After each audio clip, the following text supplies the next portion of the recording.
부산 백스코에 추진되는 새 전시장 건립이 위기를 맞고 있습니다. 공사비가 급등하면서 추가 예산을 확보하지 못하면 차질이 불가피한 상황인데요. 부산시가 추가 예산 확보를 위해 전시장에 지역 정치인의 이름을 넣는 방안을 검토하고 있는 것으로 확인됐습니다. 황보람 기자의 단독 보도입니다. 부산의 국제전시 컨벤션 센터 백스코입니다. 지난 한 해 백스코에서 열린 행사는 1,100건, 가동률은 59%입니다. 가동률이 사실상 포화 상태입니다. 부산시는 지난 2019년부터 백스코의 제3전시장 건립을 추진하고 있습니다.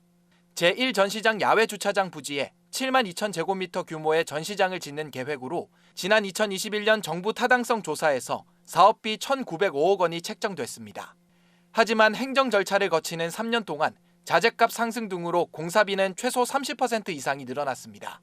오는 6월 공사비가 최종 확정될 예정인데 늘어난 예산을 확보 못하면 전시 면적 축소 등 사업 차질이 불가피합니다.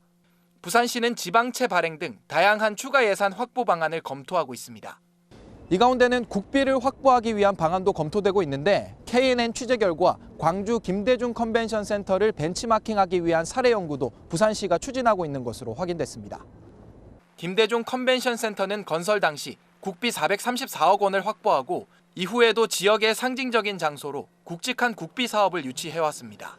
부산시도 이 점을 활용해 고 김영삼, 고 노무현 전 대통령과 같은 상징성을 가진 지역 정치인의 이름을 딴 전시장을 만들어 국비 확보를 추진한다는 계획입니다. 대중 기념관 같은 경우에도 벤치마킹 가려고 하거든요. 어떤 식으로 어떤 노력으로 그렇게 됐는지, 그러면 우리한테 할 수 있는 건 어떤 건지 그런 거를 이제 하려고 생각하고 있습니다. 또 전시홀 등의 기업 후원을 통한 명명권을 활용하는 것도 예산 확보 방안으로 검토되고 있습니다.